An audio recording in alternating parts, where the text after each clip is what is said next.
Chers téléspectateurs, bonsoir, bienvenue dans ce journal. Tout de suite les titres de ce 24 juillet 2019. Des experts internationaux et des acteurs du système professionnel ivoirien étaient réunis la semaine dernière à l'occasion d'un atelier de restitution pour faire le bilan de l'application du système LMD en Côte d'Ivoire, le point sur les recommandations qui ont été faites dès le début de ce journal. Visite programmée du chef d'État indien dans plusieurs pays d'Afrique de l'Ouest à partir du 28 juillet, le Bénin, la Guinée-Conakry, la Gambie. Voici les 3 étapes de la tournée de Ram Nath Kovind pour booster les investissements indiens dans la sous-région. Les détails dans la rubrique économique. La vente de planches et autres matériels ligneux dans les quartiers d'Abidjan.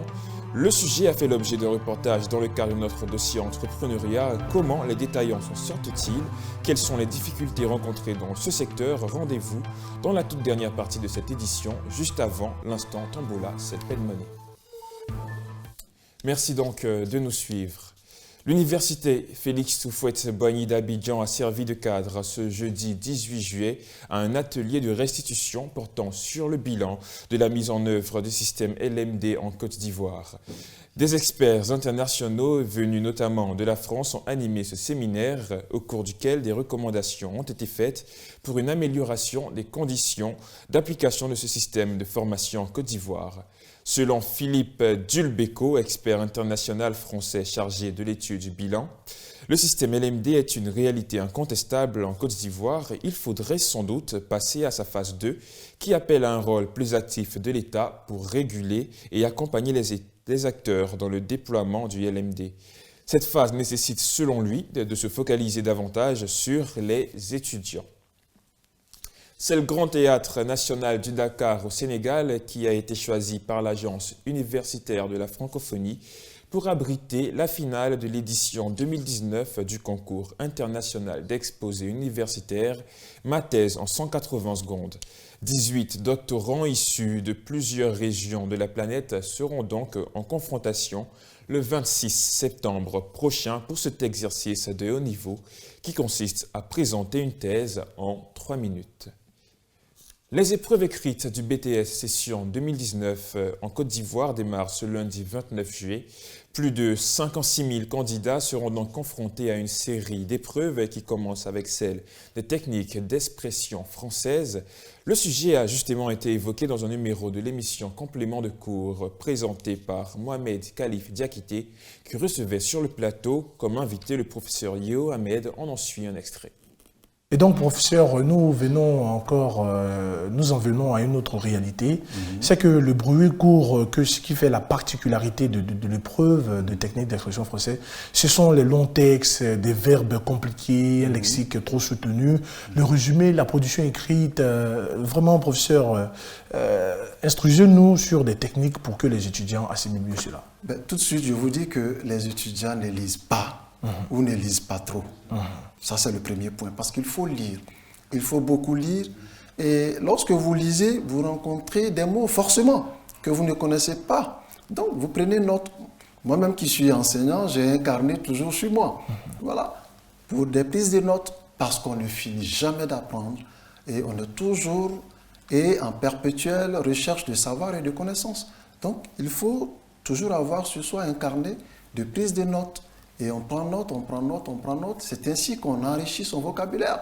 Donc dire que le résumé des textes, c'est un lexique soutenu, un vocabulaire vraiment trop compliqué, non, je ne pense pas. Donc il faut beaucoup lire dans un premier temps.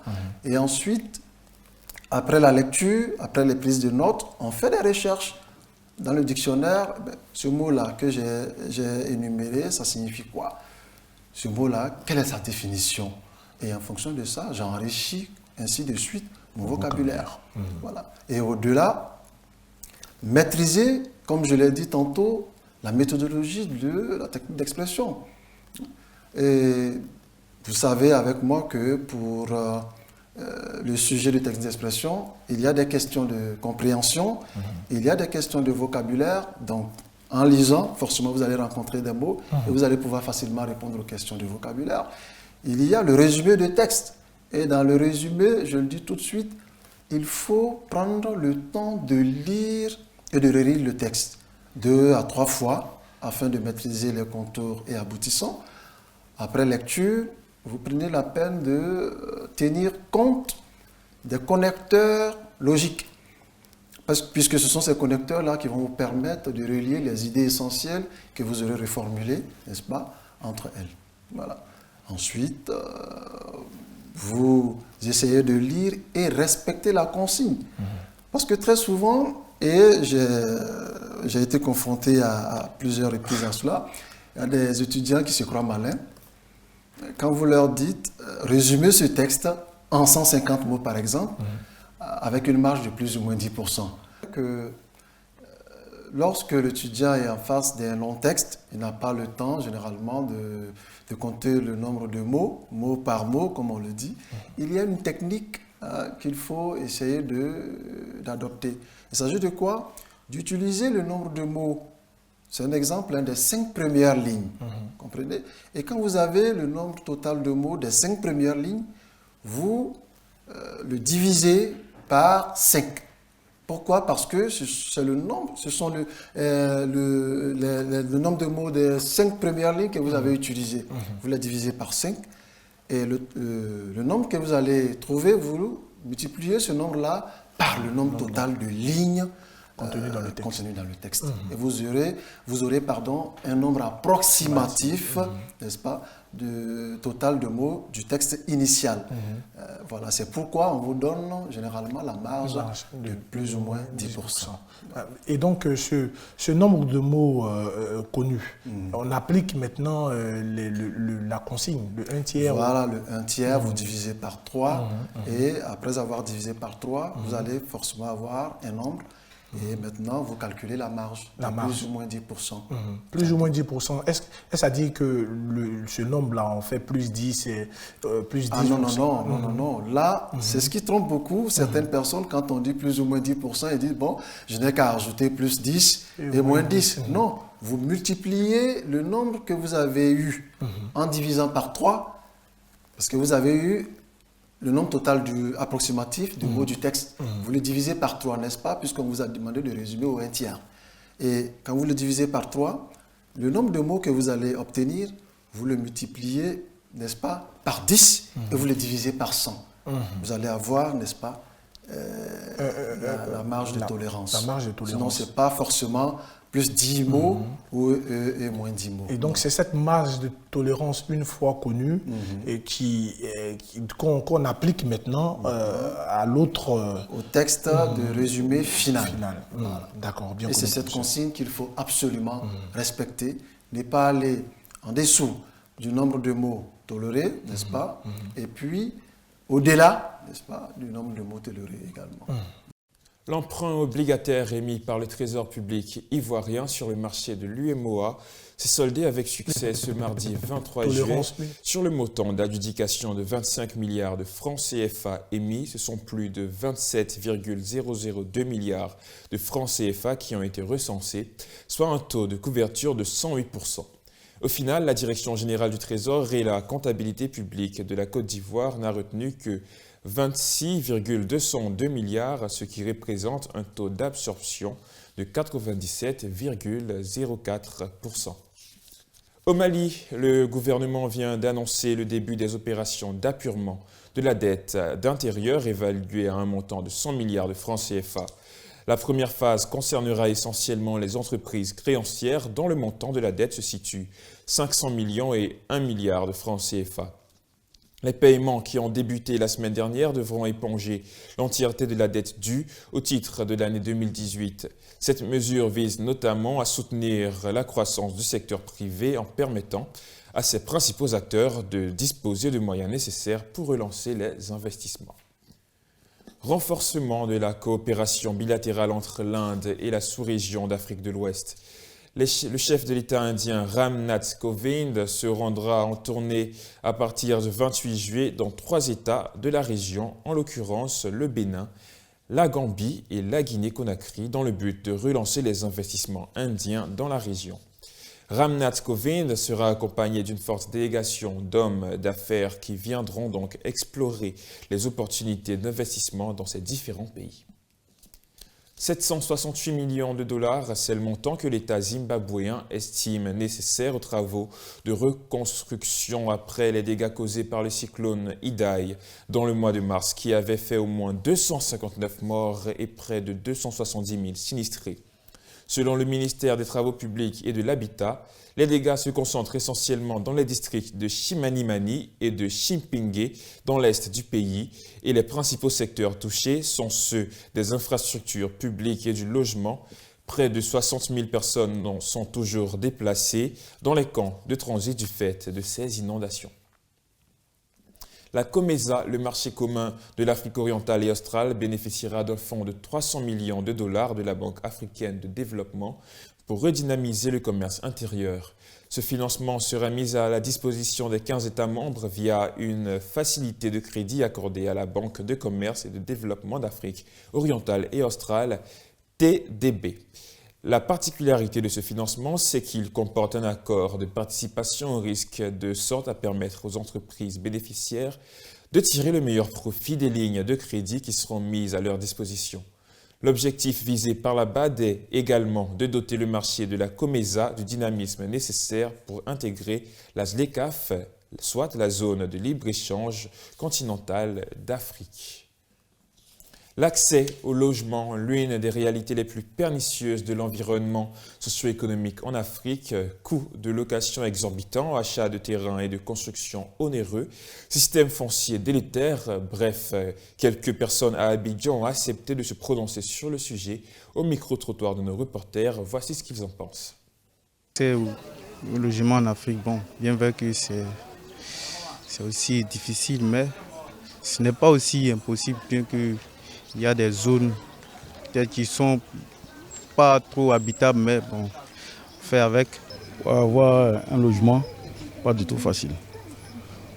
Pourquoi? Parce que en ce moment, moi par exemple, il y a un petit coin comme ça. Avoir un logement, c'est très difficile pour moi. Je n'ai pas assez de moyens. Mais je pense que c'est les moyens, il faut avoir les moyens pour avoir un logement. Je pense que l'accès au logement en Afrique, précisément en Côte d'Ivoire, est très difficile. Parce que nous avons les coûts de terrain qui est très élevé. Oui, par rapport à l'accès au logement en Afrique, je trouve que l'accès est vraiment difficile.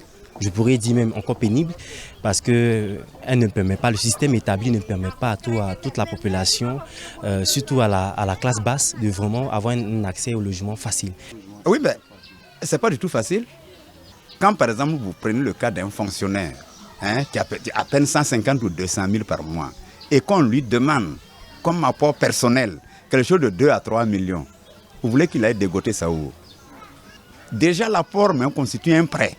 À plus forte raison, s'il doit s'échelonner sur près de 10, 15 à 20 ans. Vous voyez? Donc pour accéder à un logement décent ici, ce n'est pas chose aisée. Suivons à présent ce doc réalisé par la rédaction qui s'étend sur le sujet.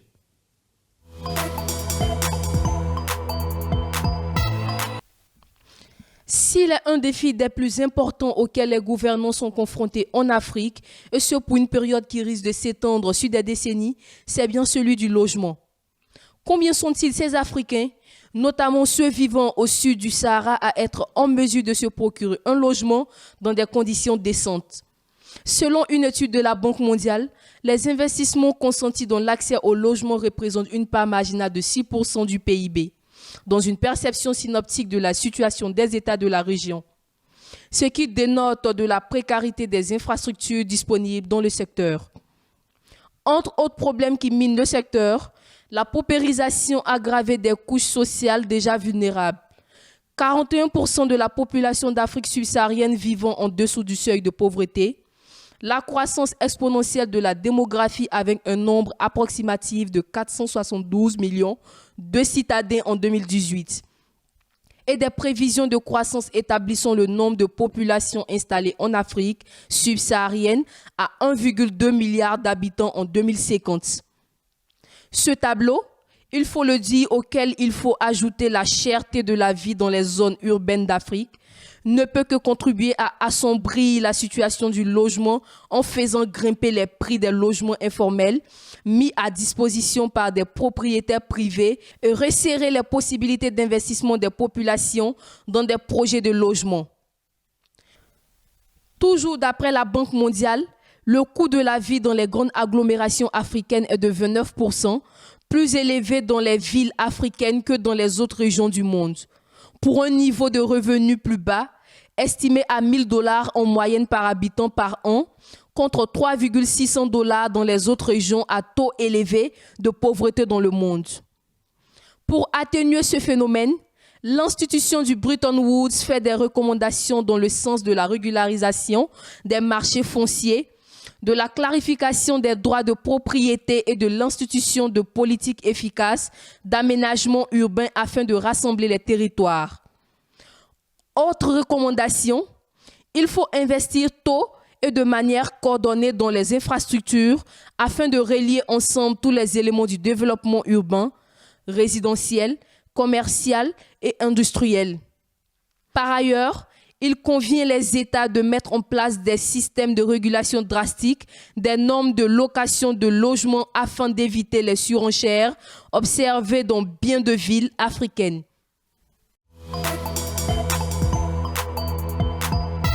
Dossier entrepreneuriat de ce mercredi, nous mettons le cap sur la filière ligneuse et en particulier sur les vendeurs au détail de bois Ils sont et de parfois planches dans les principales zones d'agglomération. C'est un business qui marche fort, c'est clair, avec l'urbanisation galopante et l'extension des quartiers, mais certaines réalités amputent néanmoins la croissance du secteur, l'analyse dans ce reportage. Ils sont parfois encombrants, un peu trop présents dans les quartiers d'Abidjan, mais pour beaucoup, la présence de ces commerces précaires de planches de bois est un mal nécessaire. Avec une progression effrénée de l'urbanisation en Côte d'Ivoire, les vendeurs de planches tiennent une place essentielle dans l'animation de la chaîne de valeur du secteur de la construction, puisqu'ils sont les relais immédiats des produits ligneux pour les entreprises de chantier immobilier dans les agglomérations.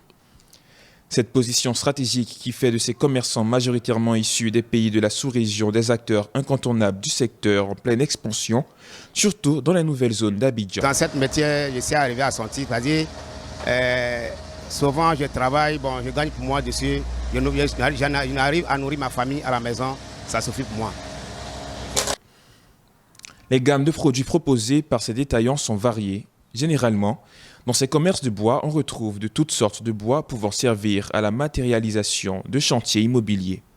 Évidemment, là aussi, les prix varient selon la qualité du produit, le fait étant de mettre à toutes les catégories de clients de se procurer le nécessaire. Du côté de bois, on trouve à la longueur des prix de bois, toujours ça se augmente. Souvent, tu discutes avec les clients, tu prends le commande, arrivé sur le terrain, on augmente les prix de bois. Bon, tu prends ça comme ça, tu t'arranges, tu fais un peu, jusqu'à tu vas libérer les bagages des clients. Certes, le business marche fort dans un environnement économique tel que celui de la Côte d'Ivoire et plus particulièrement d'Abidjan, où les chantiers sortent de terre dans toutes les communes, mais les commerçants sont parfois amenés à gérer des situations assez complexes résultant de l'instabilité des cours du bois.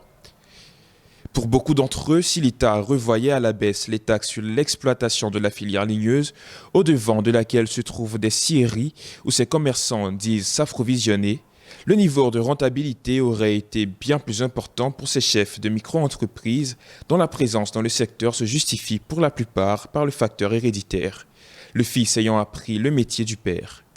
Effectivement, j'ai trouvé tous les frères vendaient bois.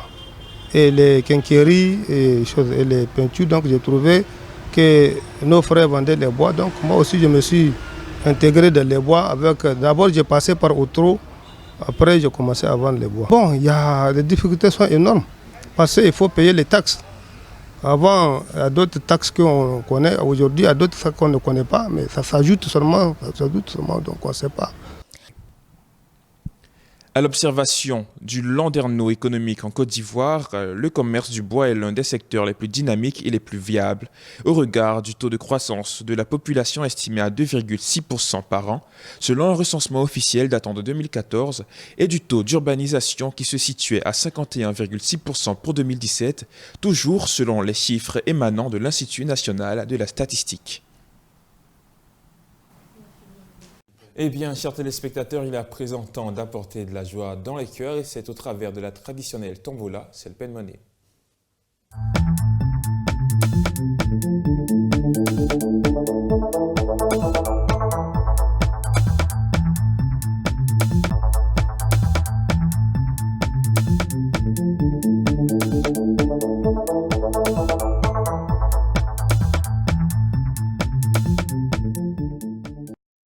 bien, merci et bravo à tous ceux qui ont participé à la tombola pour cette journée. Comment y participer justement? C'est ce que nous allons découvrir dans cet élément. Désormais, pour tous vos transferts d'argent, choisissez CellPay Money. C'est la solution la plus simple et la plus avantageuse. Vous savez pourquoi? Tout simplement parce que ça marche avec tous les réseaux et en plus, c'est moins cher. Vous pouvez le vérifier vous-même par les grilles tarifaires. Avec CellPay Money, votre argent sera payé quel que soit le montant et l'heure, grâce aux milliers d'agents agréés qui sont partout et les agents CellPay Finance qui sont dans les principales grandes villes de la Côte d'Ivoire. Vous voulez bénéficier de ces avantages? C'est simple. Installez rapidement l'application CellPay Money sur votre téléphone via Play Store ou App Store. Rendez-vous chez l'agent agréé ou dans une agence CellPay pour créer et recharger votre compte et envoyer de l'argent à qui vous voulez partout en Côte d'Ivoire, quel que soit son réseau. Ce n'est pas tout. Vous pouvez même gagner beaucoup d'argent grâce à la tombola CellPay Money. Ah oui, pour cela, gardez soigneusement le code tombola de la carte prépayée CellPay Money qui a permis de recharger votre compte ou votre numéro de transaction. Téléchargez gratuitement sur votre téléphone l'application de la Web TV 2EF TV sur Play Store ou App Store pour suivre le tirage au sort qui se fait chaque soir à 19 h sur cette télé. Votre numéro peut être tiré au sort et vous pouvez gagner gros. CellPay Money, c'est moins cher et ça marche avec tous les réseaux. Pour effectuer tous vos transferts d'argent, rendez-vous chez l'agent agréé CellPay ou dans l'agence CellPay la plus proche. Contact 22 41 55 85 ou la liste des agences et agents agréés sur www.cellpayfinance.com. Bien, il est à présent temps de rompre le suspense. C'est parti pour le tirage. Nous allons donc découvrir le gagnant de ce jour. Ils ont été plusieurs à participer au jeu Tombola CellPay Money. Ils nous viennent un peu de partout de la Côte d'Ivoire et donc nous allons confirmer.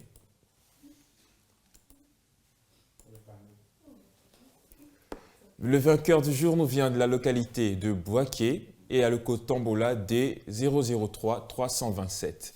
Je répète, le vainqueur nous vient de la localité de Bouaké et a le code Tombola D003 327. Il est donc prié de se rendre dans l'agence CellPay Money la plus proche pour récupérer sa cagnotte. C'était tout pour la Tombola CellPay Money du jour.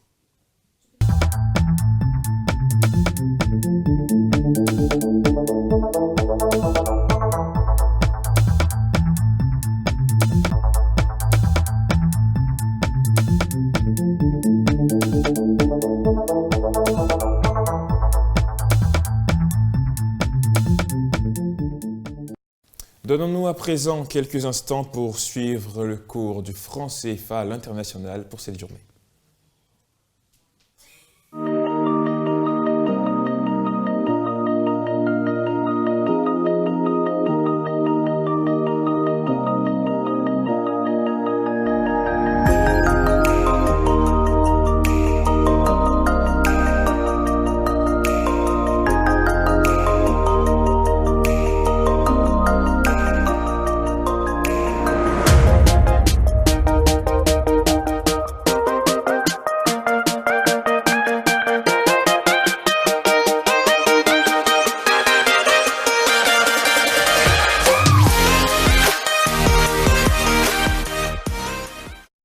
Eh bien, il est temps de se dire au revoir. Merci à vous, chers téléspectateurs, de nous avoir suivis. Restez connectés pour la suite des programmes.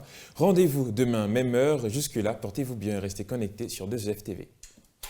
Merci.